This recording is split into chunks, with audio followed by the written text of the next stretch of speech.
내가 오늘 네게 명하는 여호와의 명령과 법도와 규례를 지키지 아니하고 내 하나님 여호와를 잊어버리지 않도록 삼갈지어다.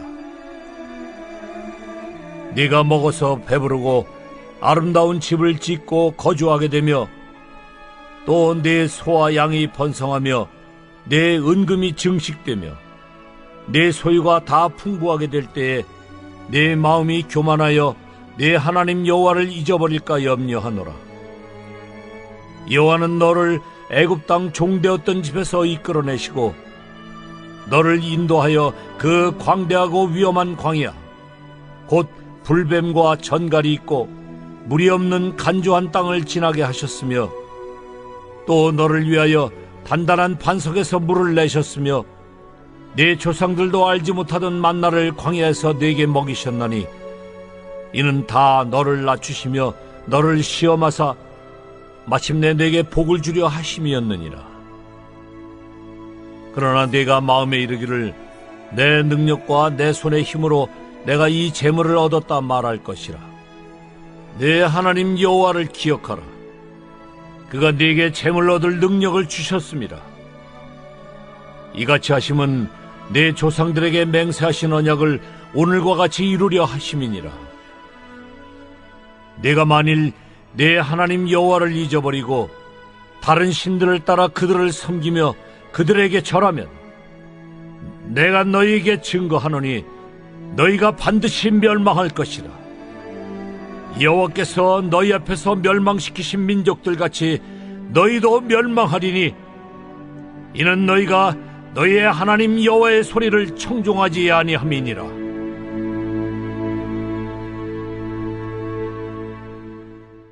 오늘은 12월 2일 수요일입니다. 내일은 수능이 있는 날이죠. 특별히 우리 수능생들과 그 가정을 위해서 기도하는 우리 성도들이 다 되시기를 바랍니다. 오늘은 신명기 8장 11절에서 20절까지 말씀을 묵상하고자 합니다. 온갖 시련과 역경 가운데에서도 굴하지 않고 믿음 생활을 잘하는 성도가 기도응답받아 풍요와 번영을 누리면 그 풍요와 번영 때문에 신앙의 길에서 넘어지고 시험에 드는 경우를 종종 보게 됩니다.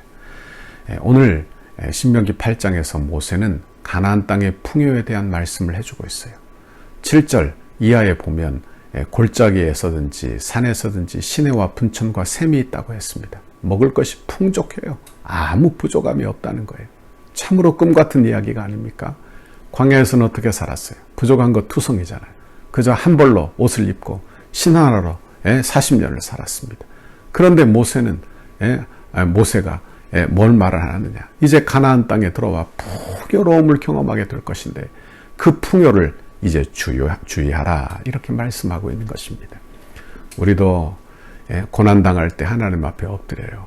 그러나 고난이 이제 다 끝나고 하나님 주시는 평강을 누릴 때 그때 우리는 더 조심해야 되는 것입니다. 더 겸손해야 하는 것입니다. 하나님의 은혜를 잊지 말도록 더 겸손해야 하는 거예요. 여러분 풍요 가운데 교만해지면 하나님의 은혜를 잊어버리고 말 것이기 때문에 그런 것입니다. 이제 11절 말씀을 한번 보십시오. 내가 오늘 내게 명하는 여호와의 명령과 법도와 규례를 지키지 아니하고 내 하나님 여호와를 잊어버리지 않도록 삼갈지어다 그랬어요. 여기 우리가 사는 것이 다 하나님의 은혜임을 잊지 말라는 것입니다. 풍요에 처하면 우리는 모든 것을 잊어버리죠. 그렇죠. 우리는 하나님의 은혜를 너무나 쉽게 잊어버리는 경향이 있는 것입니다. 12절에서 14절을 보십시오. 내가 먹어서 배부르고 아름다운 집을 짓고 거주하게 되며 또 내 소와 양이 번성하며 내 은금이 증식되며 내 소유가 다 풍부하게 될 때에 내 마음이 교만하여 내 하나님 여호와를 잊어버릴까 염려하노라. 여호와는 너를 애굽 땅 종되었던 집에서 이끌어 내시고 그래요. 18절을 또 보십시오. 내 하나님 여호와를 기억하라. 그가 내게 재물을 얻을 능력을 주셨습니다. 이같이 하심은 내 조상들에게 맹세하신 언약을 오늘과 같이 이루려 하심이니라. 그랬습니다. 하나님의 은혜로 다 된 것인데 하나님의 은혜로 그들이 가나안 땅에 들어가 가나안의 풍요를 누리게 된 것인데 그들의 풍요가 그들을 교만하게 한다는 거예요. 광야 40년은 사람이 떡으로만 사는 것이 아니라 하나님의 말씀으로 사는 것을 알려주기 위함인 것입니다. 그것을 가르쳐 주는 거예요. 다시 말하면 우리가 이 땅에서 고난당하면서 생각하는 것이죠.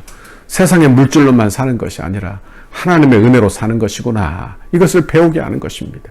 그런데 다시 풍요가 주어지면 그 사실을 잊어버리게 된다는 말씀을 하고 있는 거예요. 번영이 하나님을 잊어버리게 합니다. 실패는 우리를 슬프게 하고 성공은 우리를 우쭐하게 한다는 거예요. 호세아서 13장 6절에도 보니까 저희가 먹이운 대로 배부르며 배부름으로 말미암아 교만하여 이로 인하여 나를 잊었느니라. 호세아 시대에 포로기로 돌아가면서 그들이 뭐라고 그래요? 풍성한 하나님의 은혜를 받고 그리고 풍요를 누리고 사는데 그 풍요로 말미암아 하나님의 이 은혜를 잊어버렸어. 왜? 교만해서. 그 마음이 교만해서. 여기 잊어버린다는 단어는 자의적인 그런 망각을 의미하는 것입니다. 고의적으로 외면하고 무시한다는 뜻을 가지고 있는 거예요.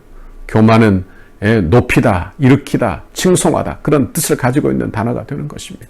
그러니까 하나님의 은혜로 다 되었는데 마치 자기가 다 한 것처럼 자기를 우쭐하게 하고 자기를 높이고 자기 이름을 칭송하는 이것이 뭐냐? 곧 하나님을 무시하는 행동이 된다. 그런 말씀입니다. 예를 들어 한번 볼까요? 한 소경이 있다고 한번 봅시다.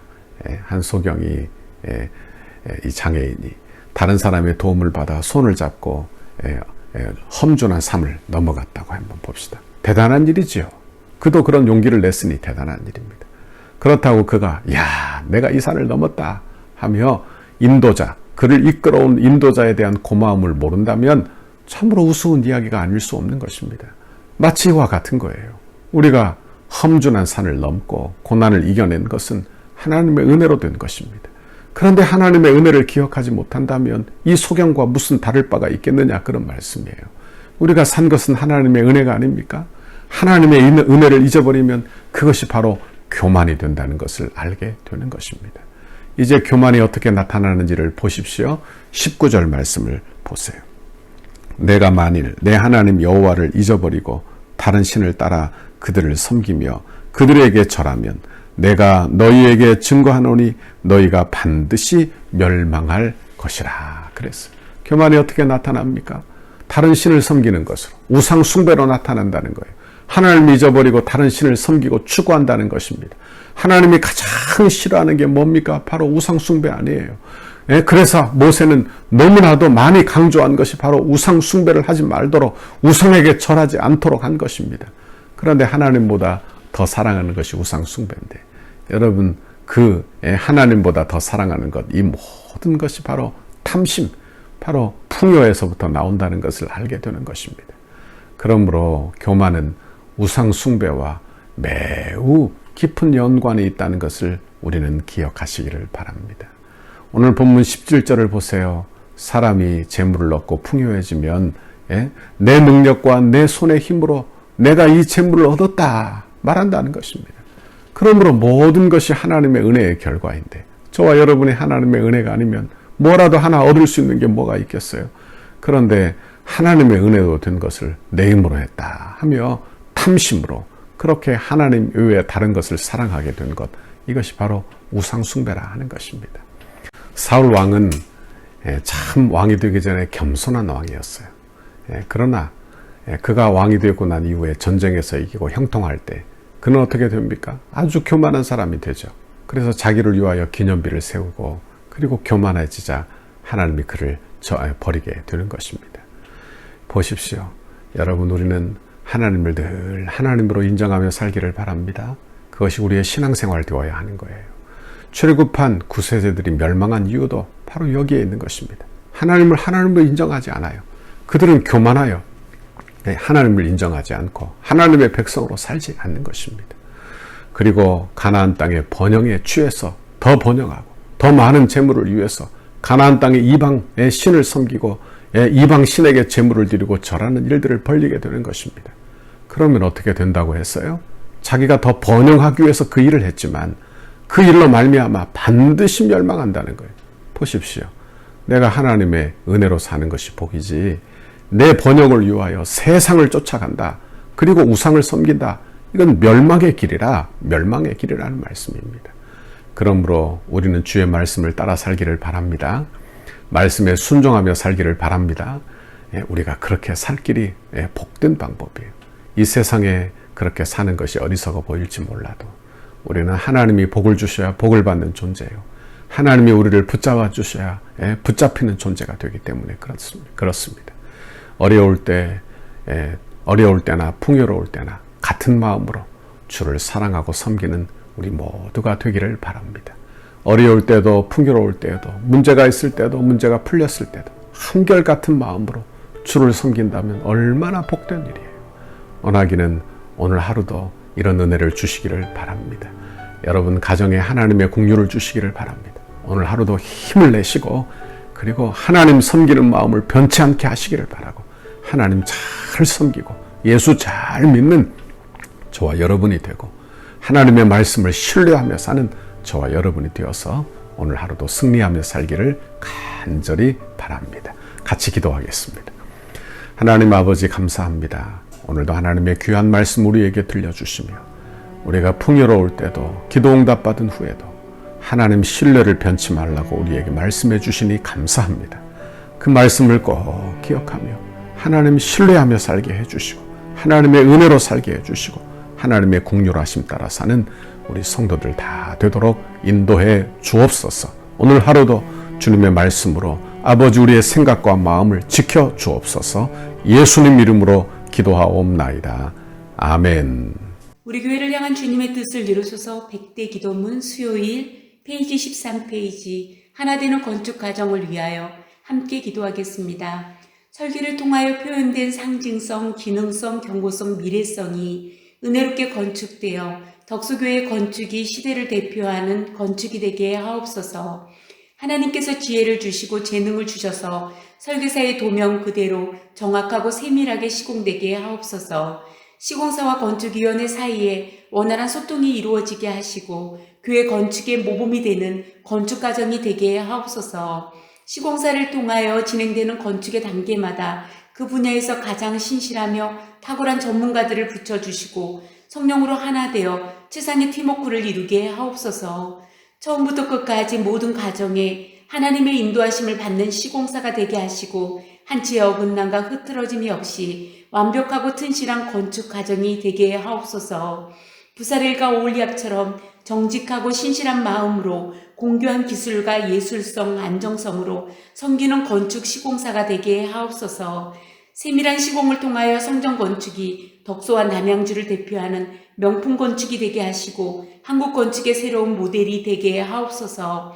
공사하는 기간에 시공사가 하나님의 도우심을 간구하며 성실과 정직으로 공사를 맡게 하시고 특별히 하도급 업체나 인부에 이르기까지 좋은 사람들로 채워지는 은혜를 경험하게 하옵소서. 공사 기간에 시공사의 재정이 원활하게 하셔서 금전적인 어려움이 없게 하옵소서. 건축에 조금의 차질이 없도록 모든 건축 자재가 잘 준비되게 하시고 일기와 환경까지도 하나님께서 섭리하여 주셔서 물 흐르듯이 진행되는 건축이 되게 하옵소서. 시공 과정 중 건축에 대한 의견을 나누고 상황을 점검할 때마다 막힘이 없는 소통이 이루어지는 행정이 되게 하옵소서. 건축이 진행되는 동안 우리 교회를 통해 넘치는 은혜와 복을 받아 사업이 더 번창하게 하시고 기쁨으로 건축에 동참하는 업체 되게 하옵소서. 시공사의 모든 직원들이 성전 건축을 통해 하나님을 알게 하옵소서. 시공사가 교회를 건축하면서 더욱 많은 일거리가 생겨나게 하시고 교회 건축을 즐거움으로 감당하게 하옵소서. 토목, 구조, 기계, 전기, 냉난방, 조경, 음향, 영상, 조명 등 모든 분야가 잘 시공되어 정교함과 탁월함을 갖춘 건물로 마무리가 되게 하옵소서. 예수님의 이름으로 기도합니다. 아멘.